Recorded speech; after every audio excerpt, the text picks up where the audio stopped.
Bonjour, bienvenue dans les revues du journal du vapoteur. Aujourd'hui, présentation de l'atomiseur Rocket Air cloné par SteamTribe. Atomiseur Genesis qu'on va pouvoir monter bien entendu en single et en théorie en dual. Je dis en théorie, on verra tout à l'heure pourquoi. Donc c'est un atomiseur Genesis, donc on va pouvoir faire dessus un montage classique en mèche. On va pouvoir aussi le monter en câble acier gaine de silice ou câble acier mèche. Et les plus ardus le monteront en coton. On a aussi possibilité de le monter en coton, mais bon, ça va être un tout petit peu compliqué. Donc je commencerai cette revue par l'unboxing, après on regardera en détail l'atomiseur et je vous donnerai ses caractéristiques. Je réaliserai ensuite un montage mèche de type Elwick et on se retrouvera enfin pour que je vous donne mon ressenti sur l'atomiseur, ses points positifs et ses points négatifs. Allez, on passe en gros plan, on voit tout ça. Voilà, donc vous recevrez le Rocket dans une boîte en plastique, donc classique avec rien dessus. Donc à l'intérieur de la boîte, nous allons avoir bien entendu l'atomiseur qu'on verra tout à l'heure.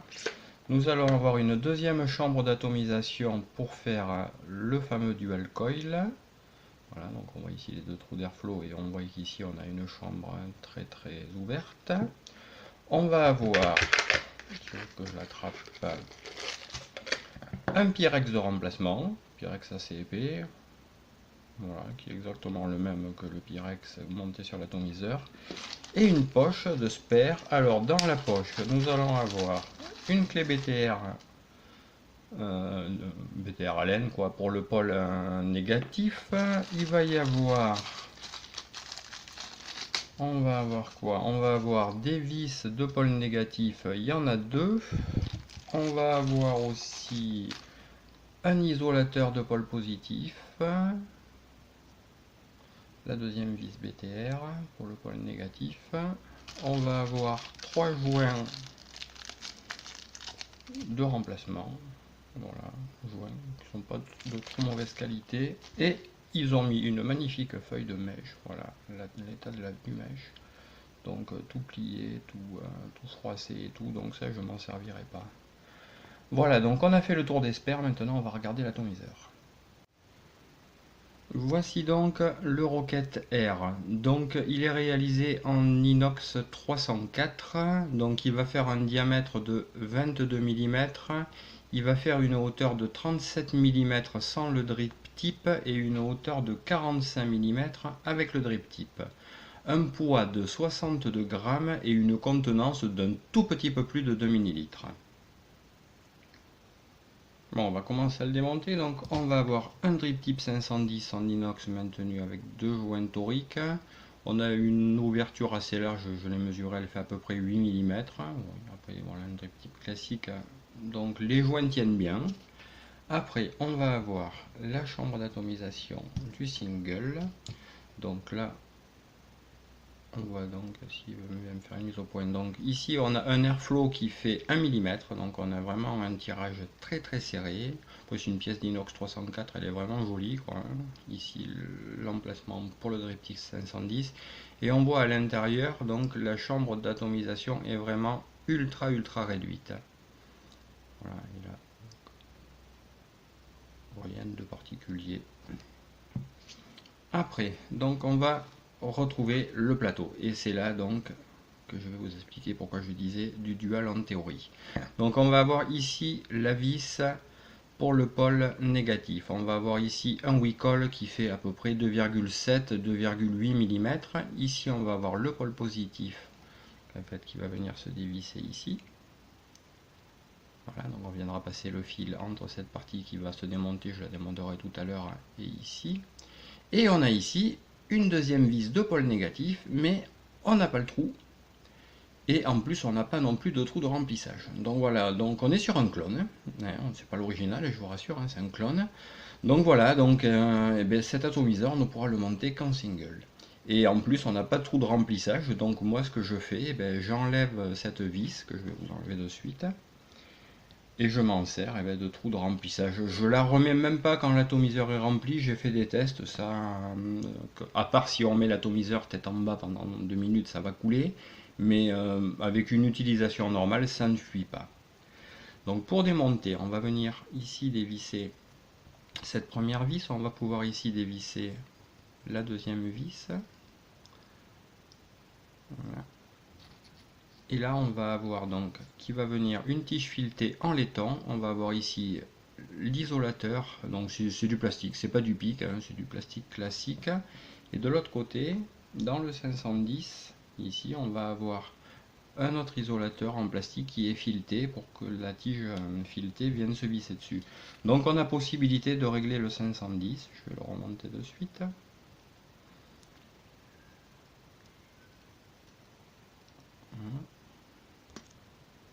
Voilà, donc possibilité si on veut d'ajuster un tout petit peu ici la sortie du positif du 510 si on veut le monter sur hybride. Et ici on va venir remettre la vis. Et donc ici on a un joint torique qui va venir maintenir la chambre d'atomisation. Et ici on a le tank qui s'enlève comme ça, maintenu par deux joints toriques. Et après on n'a plus rien, on n'a aucune gravure.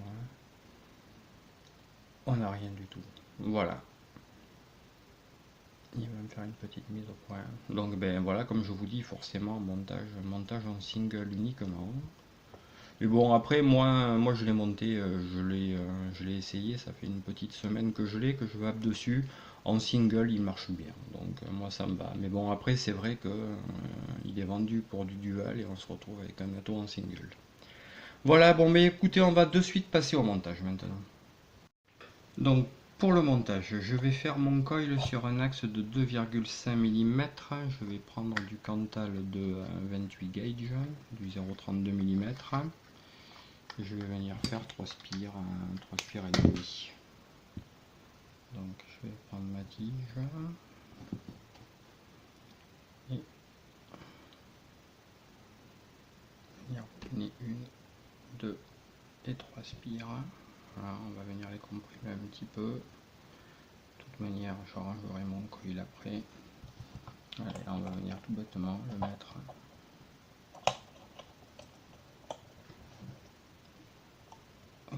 Venir passer comme ça. Et venir serrer la vis du négatif. Voilà. Et là, on va venir passer, le fil s'est passé tout seul, on va venir passer le fil entre là et venir ici serrer.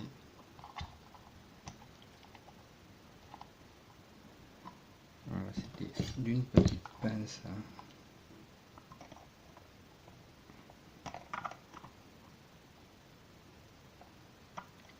Pour bien serrer le pôle positif.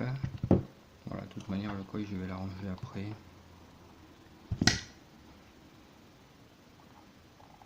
Voilà, ranger le coil un petit peu. Bien venir le faire plaquer ici.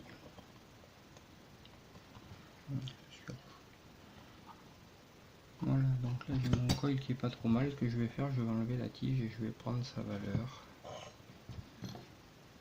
Voilà, donc on est sur une valeur de 0,78. Donc là ce que je vais faire, je vais venir couper l'excédent du pôle positif tout de suite.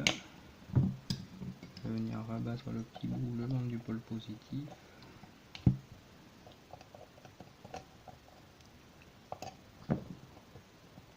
Voilà. Et là, je vais venir juste faire chauffer mon coil rapidement. Voilà. Juste pour le faire rougir, pour roder le fil. Voilà. Et là, ce que je vais faire, je vais remettre la tige. Et je vais venir bien mettre les spires en place.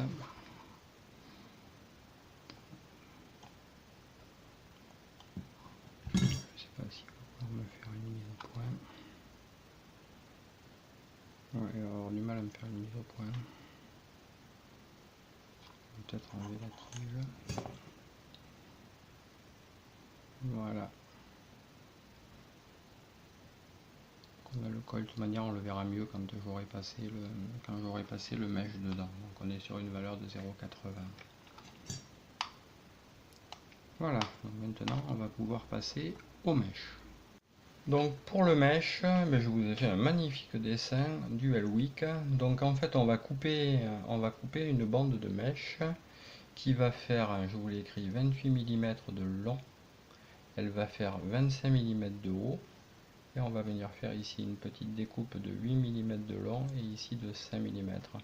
Ce qui fait au final en mèche de 325. Donc ici il restera une hauteur de 20 mm et ici une hauteur de 5 mm. Ce qui va donner une feuille de mèche comme ça. Donc voilà pourquoi Louis, parce que ça a la forme d'un L. Et en fait je vais venir le rouler comme ça.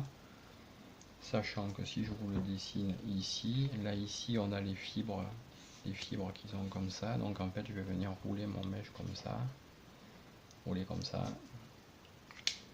Voilà, donc je vous laisse un petit instant le dessin si vous voulez prendre les cotes. Ici je vous ai remis quant à la 1 en 28 gauge du 0,32 sur un axe de 2,5, 3 spires, une résistance à 0,8.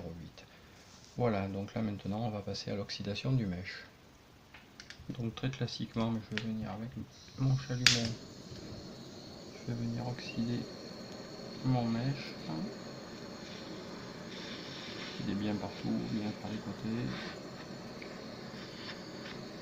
faire l'autre côté, venir juste déplacer la pince pour venir oxyder le petit bout, qui n'a pas été oxydé. Et voilà, et on va laisser refroidir 2 secondes et on va passer au roulage. Voilà, donc pour rouler mon mèche, je vais prendre une petite tige, ça c'est un petit trombone que j'ai redressé. Donc je vais venir prendre mon mèche, je vais partir d'ici et là il va falloir rouler le plus droit possible mon mèche.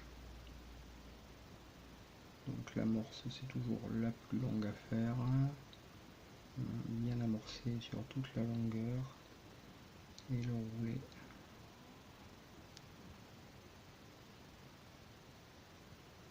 Venir rouler cette première, la petite partie là qui était plus courte, bien la rouler et là venir bien rouler droit. Voilà, donc là je suis parti et là je vais venir tasser, rouler, tasser mon mèche. Voilà, bien tasser la petite partie qui est un tout petit peu plus longue. Voilà, et là maintenant mon mèche est roulé, donc on va passer à la deuxième partie du Elwick. Voilà, donc maintenant que le mèche est roulé, je vais venir attraper le début de mon mèche et là je vais venir dérouler le mèche. À la caméra c'est pas évident, je vais venir dérouler mon mèche et je vais venir le dérouler jusqu'à ce que j'arrive au début du L ici. Voilà, et là je vais venir tout simplement relâcher et le remettre en place, l'enlever de la tige et là je vais venir le tasser tout doucement jusqu'à qu'il vienne rentrer dans le coil. Voilà ce que ça doit donner. Je ne sais pas s'il va me réussir à me faire une mise au point. Ça va être compliqué là, qu'il me fasse une mise au point. Peut-être essayer de le zoomer un petit peu.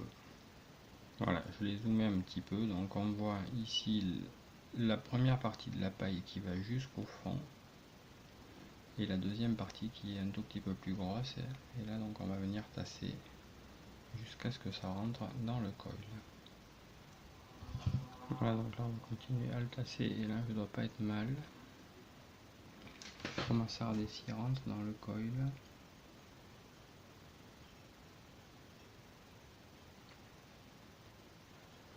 Je suis désolé à la caméra, c'est pas évident à faire. Voilà, donc là je vois que mon coil rentre. Donc là ce que je vais faire, je vais venir faire la deuxième oxydation de mon mèche. Voilà, donc là je l'ai mis sur une céramique et là on va venir oxyder.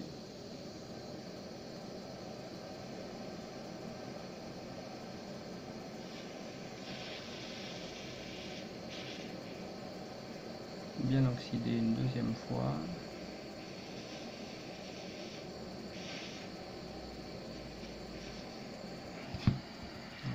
Et là je vais juste venir mettre 2-3 gouttes de liquide sur le mèche. Voilà, et je vais venir juste y mettre le feu. Voilà, et le laisser brûler et s'éteindre, ça n'aura que pour effet que d'améliorer la capillarité. Et là on va le laisser s'éteindre et bien le laisser refroidir parce que là il est vraiment très chaud. Voilà, donc mon mèche est parfaitement refroidi. Je vais venir le mettre, le retasser un petit peu. Dans le bon sens, ça sera mieux. Et venir le mettre en place dans le coil. Voilà, faut qu'il rentre.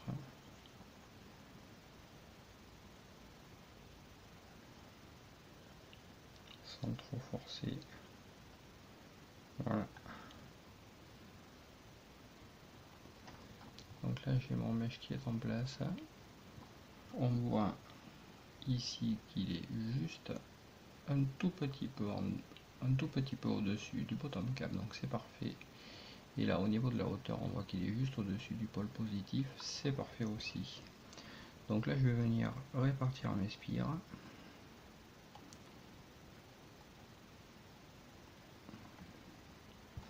Et là maintenant on va venir faire la chasse au point chaud. Donc on est sur une résistance de 0,80, donc ça va pas trop bouger, ça veut dire que mon mèche n'est pas trop mal oxydé. Et là je vais venir par petits pulses venir faire allumer mon coil qui devrait s'allumer très rapidement. Voilà, donc là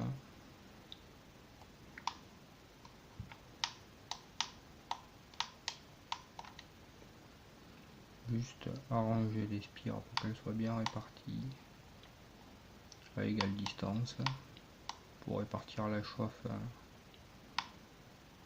sur le mèche. Voilà, donc là on voit que j'ai un petit trait, ça veut dire que j'ai un petit point chaud. Voilà, donc là on voit que mes spires s'allument parfaitement. Voilà, donc là ce que je vais venir faire, je vais venir mettre quelques gouttes de liquide sur mon mèche. On va voir que rapidement le mèche s'imbibe jusqu'en bas. Je vais venir en remettre un petit peu. Et là je vais juste venir shooter. Voilà, donc là je vois que ça shoot parfaitement. Donc là maintenant je vais venir le monter sur une box électro. On va venir finir de stabiliser le montage. Voilà, donc je l'ai monté sur une box électro et en le montant je vois que j'avais fait une grosse erreur. J'ai oublié de couper ici le fil du négatif. Donc je vais venir le couper de suite, ça pensait à bien le faire. Voilà, donc là il est monté sur une électro. Donc le coil détecté est à 0,78, je l'ai réglé à 17 watts. Je vais venir remettre un tout petit peu de liquide sur le mèche et là je vais voir.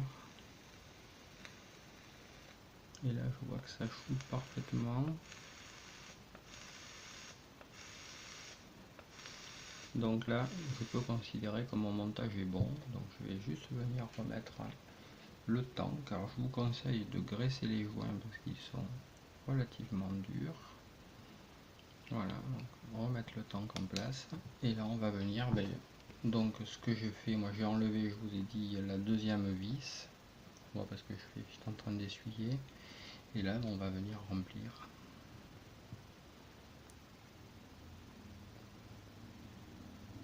Voilà. Et là on va venir shooter.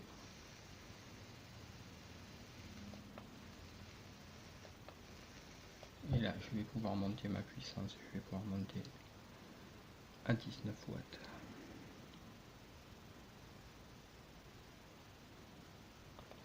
Voilà, mon prédité sur normal, je suis à 19 watts. Là je vois que ça shoot parfaitement. Je vais même m'autoriser à monter à 20 watts. Après voilà, après il faut tester, mais je pense que 20 watts ça devrait aller quoi.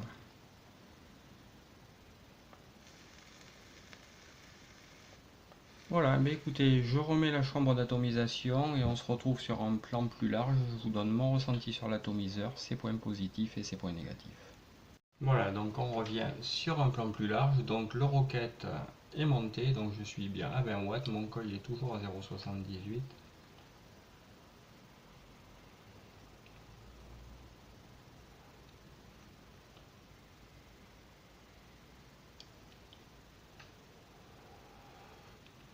Bon, s'il y a un truc qui est évident, c'est qu'on a un superbe rendu de saveur. Vu la taille de la chambre d'atomisation, on a un très bon rendu de saveur. Par contre, avec un airflow sur 1 mm, on est sur une vape ultra serrée, on est quasiment sur du MTL. On peut faire du direct, mais vraiment du direct vraiment très très léger. On est plus sur du MTL. Moi je pense d'ailleurs que je vais, parce que je suis pas fan d'indirect, je suis pas fan des grosses vapes aériennes, mais je suis quand même fan des vapes avec un tout petit peu quand même de vapeur.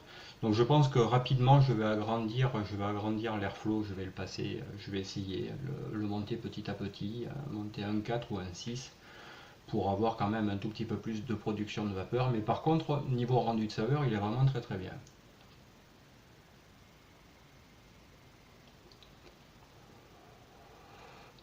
Donc pour conclure, eh ben, ses points positifs, enfin son point positif, parce qu'il n'y en a qu'un, c'est vraiment son rendu de saveur. Maintenant, les points négatifs. Ben, les points négatifs, eh ben, déjà, c'est le fait que le plateau soit pas complet, quoi. Voilà, on nous vend un atomiseur, alors ok, on est sur un clone, je le répète encore une fois, on n'est pas sur un atomiseur original, on est vraiment sur un clone. Mais bon, il est vendu avec une cloche pour être monté en dual coil, et quand on regarde le plateau, on ne peut pas le monter en dual, on peut le monter qu'en single. Après, les joints sont de qualité moyenne, mais ça c'est classique de ce cloneur. Systématiquement, on a des joints de mauvaise qualité. Les isolateurs, pareil, sont en plastique et à mon avis, c'est le genre d'atomiseur qu'on peut monter sur électro. Moi, je m'amuserais pas à le monter sur un méca, quoi. C'est vraiment, vraiment sécure. Après, c'est voilà, pour le prix que je l'ai payé, je peux pas espérer mieux, quoi.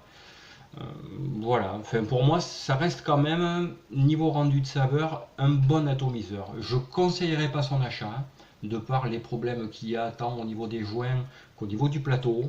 Mais après, si vraiment vous voulez essayer le Rocket, que vous voulez vous rendre compte de ce que ça peut donner avant, à la limite, d'acheter un original, pourquoi pas, vous pouvez très bien acheter ce clone et comme ça vous vous rendrez compte du rendu de saveur, parce que le rendu de saveur lui sera le même, qu'on peut avoir avec ce type d'atomiseur.